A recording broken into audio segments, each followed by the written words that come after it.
आज हम पृथ्वी के प्रमुख परिमंडलों यानी major domains of the earth की गहराई से पड़ताल करेंगे।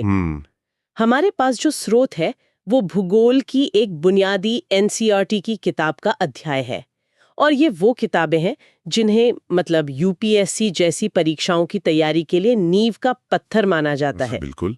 और आज हमारा मिशन सिर्फ इन तथ्यों को दोहराना नहीं है। सही बात है। हमारा मकसद ये समझना है कि पृथ्वी के ये 4 डोमेन स्थलमंडल, जलमंडल, वायुमंडल और जीवमंडल आखिर हैं क्या, और उससे भी जरूरी बात, ये आपस में कैसे जुड़े हुए हैं। हाँ, और कैसे इन चारों के मिलने से ही वो जादू होता है जिसे हम जीवन कहते हैं। चलिए तो फिर इस पहेली को सुलझाते हैं। जरूर।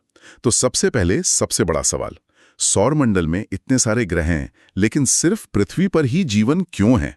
स्रोत में इसका सीधा सा जवाब दिया है। हाँ, क्योंकि यहाँ जीवन के लिए 3 जरूरी चीजें मौजूद हैं, जमीन, पानी और हवा।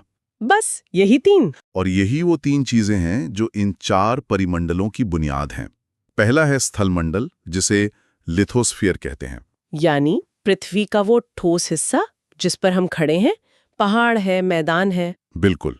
दूसरा है जलमंडल या हाइड्रोस्फीयर। इसमें महासागर, नदियां, झीलें, यहाँ तक कि बर्फ भी, मतलब पानी का हर रूप शामिल है। और तीसरा वायुमंडल, एटमॉस्फेयर, गैस की वो परत जिसने पृथ्वी को एक कंबल की तरह लपेट रखा है।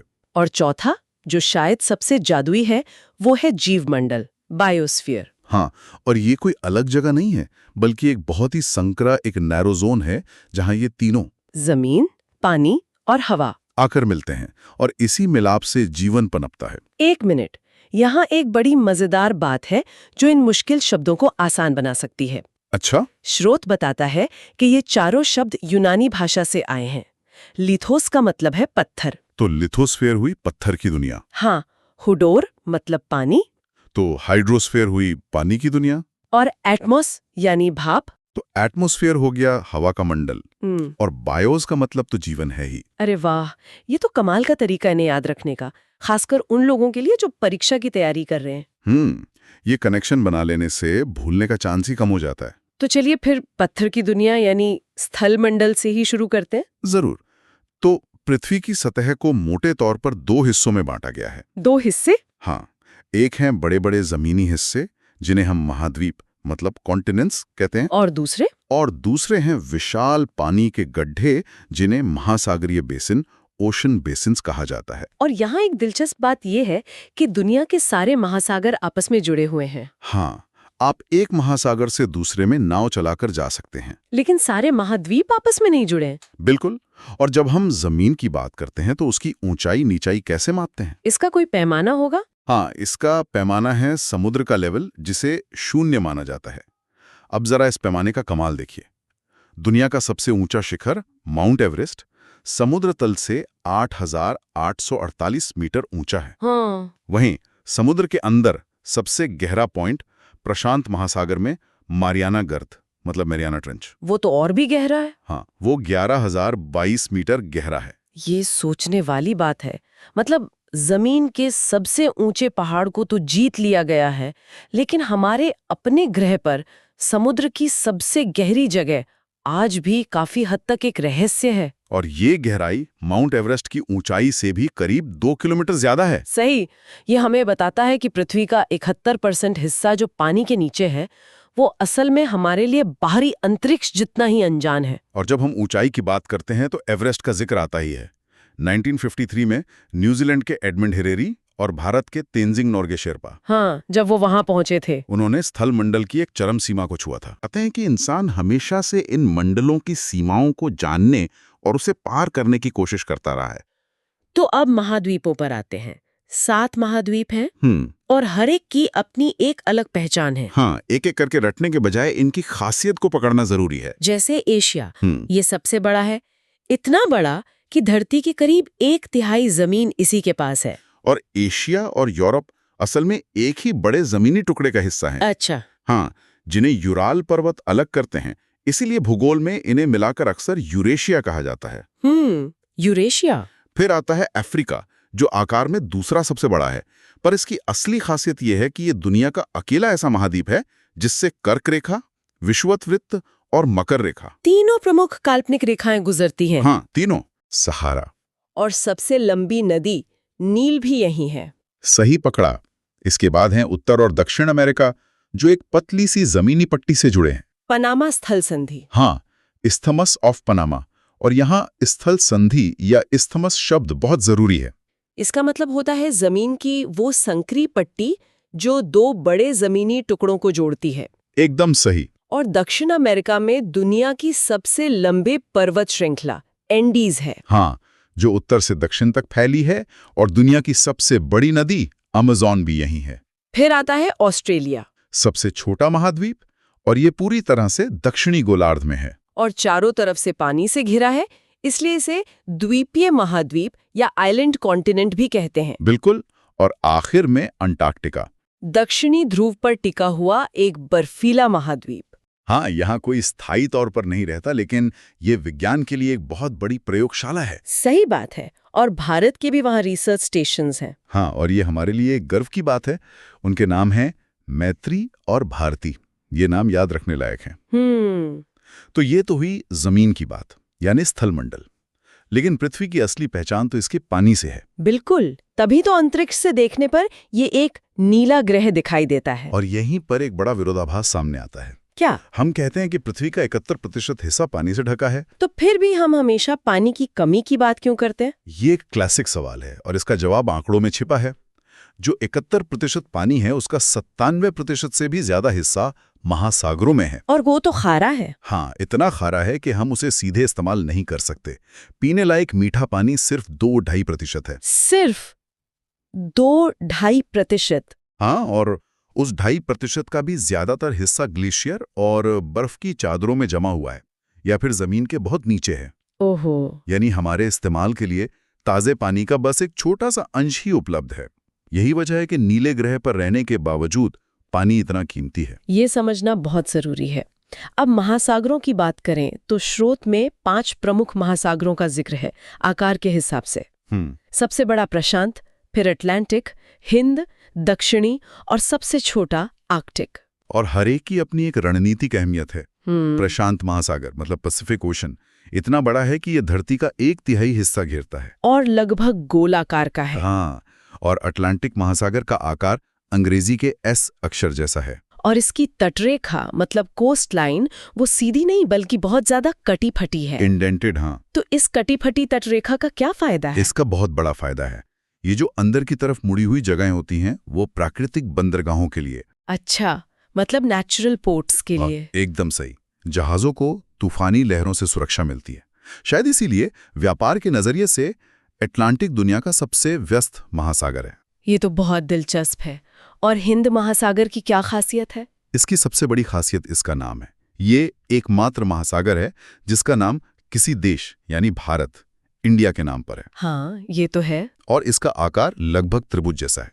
फिर आता है आर्कटिक महासागर, जो उत्तरी ध्रुव पर है और बेरिंग जल संधि मतलब बेरिंग स्ट्रेट के जरिए प्रशांत महासागर से जुड़ा है। अच्छा, पहले हमने स्थल संधि की बात की थी, जो जमीन को जोड़ती है। और ये जल संधि है। हाँ, यानी पानी का वो संकरा रास्ता जो 2 बड़े पानी के हिस्सों को जोड़ता है। कॉन्सेप्ट्स बिल्कुल साफ हो गए। बिल्कुल। तो अब हमने जमीन और पानी की बात कर ली। अब उस हवा के कंबल पर आते हैं जो इन सबको घिरे हुए हैं, यानी वायुमंडल। ये सिर्फ हवा नहीं है, ये तो हमारी ढाल है। हाँ, जो हमें सूरज की खतरनाक किरणों से बचाती है। और ये ढाल लगभग 1600 किलोमीटर की ऊंचाई तक फैली है और इसे 5 परतों में बांटा गया है। क्षोभमंडल, समतापमंडल। हाँ, ट्रोपोस्फियर, स्ट्रेटोस्फियर, मीसोस्फियर, थर्मोस्फियर और एक्सोस्फियर।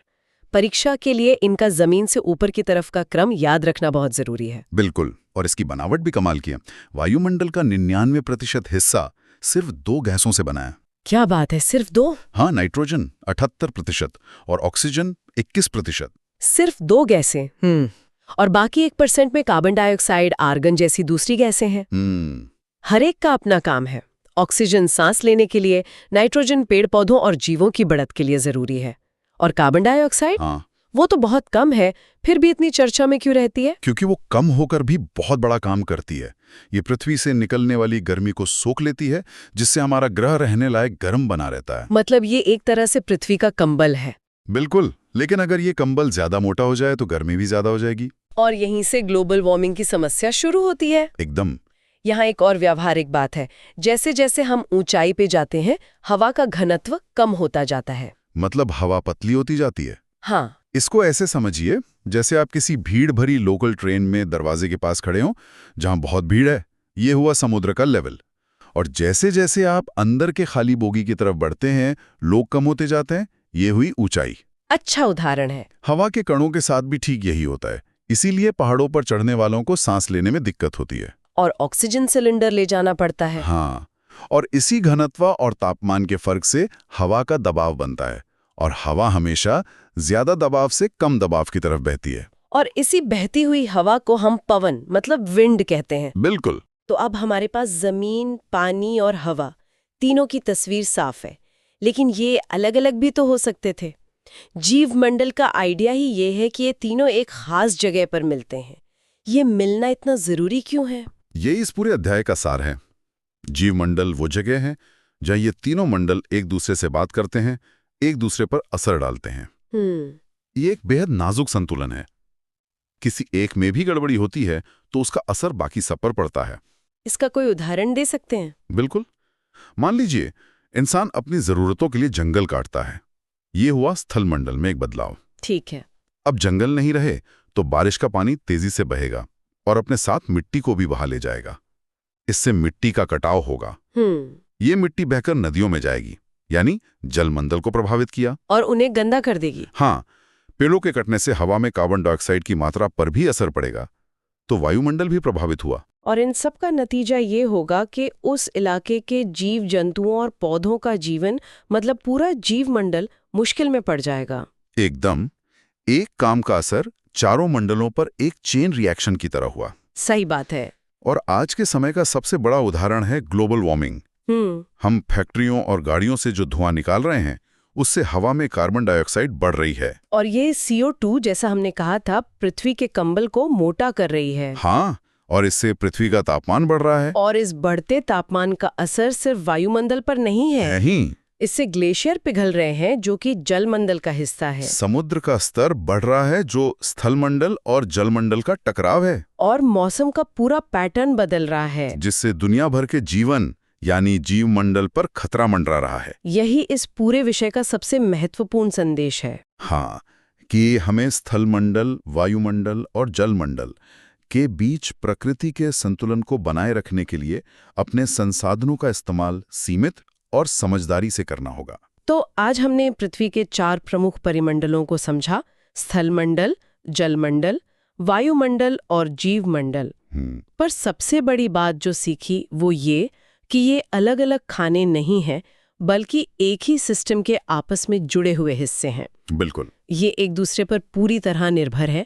किसी एक डोमेन में होने वाला छोटा सा बदलाव भी बाकी सभी को प्रभावित करने की ताकत रखता है। सब कुछ आपस में जुड़ा हुआ है। हाँ, इस जानकारी को ध्यान में रखते हुए श्रोताओं के लिए एक सवाल छोड़ जाते हैं। जरूर। अब जब कोई अगली बार जलवायु परिवर्तन पर कोई लेख पढ़े या आर्कटिक में बर्फ पिघलने से एक नए व्यापारिक रास्ते के खुलने की खबर सुने या अमेज़न के जंगलों में आग लगने की तस्वीर देखे, तो क्या उसे सिर्फ एक घटना की तरह देखा जाएगा? इन 4 परिमंडलों की आपसी खींचतान और उनके बिगड़ते संतुलन के नजरिए से देख पाएंगे। ये बुनियादी भौगोलिक समझ उन वैश्विक मुद्दों को एक नए और कहीं ज्यादा गहरे संदर्भ में देखने में कैसे मदद करती है?